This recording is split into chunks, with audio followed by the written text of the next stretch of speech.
आज के टाइम पे पानी पे रहने वाली सबसे बड़ी जीव है blue whale. In fact blue whale को अगर हम धरती पे मौजूद बाकी सभी जीवों के साथ कंपेयर करते हैं तो तब भी ये सबसे बड़ी जीव होगी।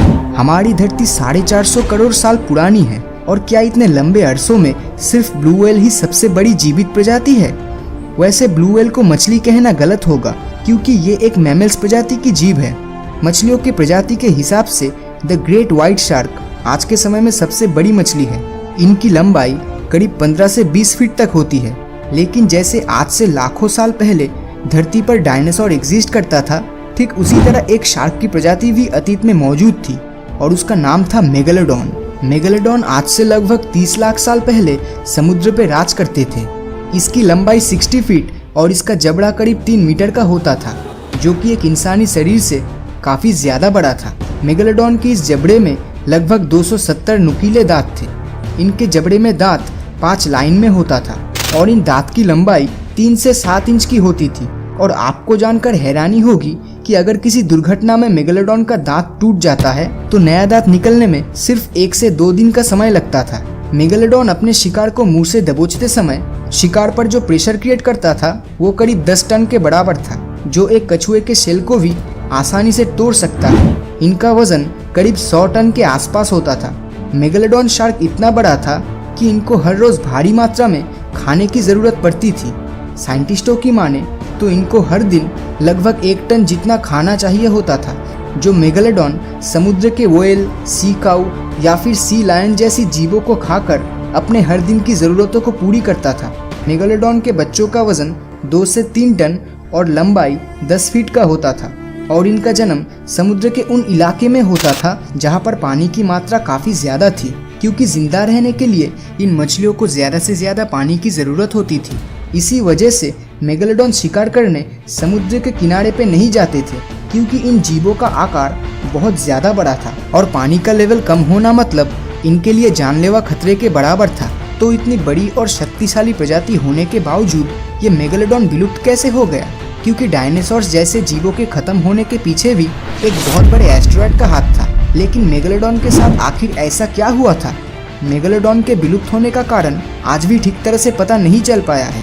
इनके विलुप्त होने को लेकर बहुत सी थ्योरीज निकली है, लेकिन एक थ्योरी जिसको सबसे ज्यादा आइडियल माना जाता है वो मैं आपको बताने जा रहा हूँ। उस थ्योरी के मुताबिक समय के साथ साथ नए प्रजाति के समुद्री जीव एवोल्यूशन के चलते उत्पन्न होने लगे और समुद्र पर मछलियों की संख्या बहुत ही तेजी से बढ़ने लगी और इन छोटी मछलियों को बड़े शार्क्स खा रहे थे। मेगालोडॉन भले ही आकार में बहुत बड़ा था, लेकिन इनकी आबादी उन व्हाइट शार्क से काफी कम थी और ये वही समय था जब व्हाइट शार्क की आबादी बहुत ही तेजी से बढ़ रही थी। आज से 30 लाख साल पहले समुद्र के ज्यादातर हिस्से का टेम्परेचर काफी ठंडा था और इन मेगालोडॉन के जिंदा रहने के लिए वार्म वेदर कंडीशन ही आइडियल था, क्योंकि इन मेगालोडॉन के लिए ठंडे इलाके में जिंदा रहना काफी ज्यादा मुश्किल था।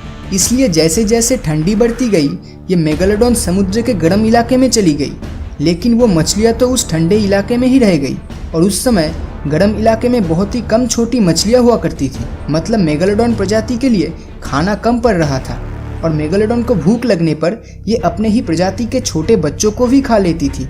तो इसी तरह से मेगालोडॉन की प्रजाति पूरी तरह से खत्म हो गई।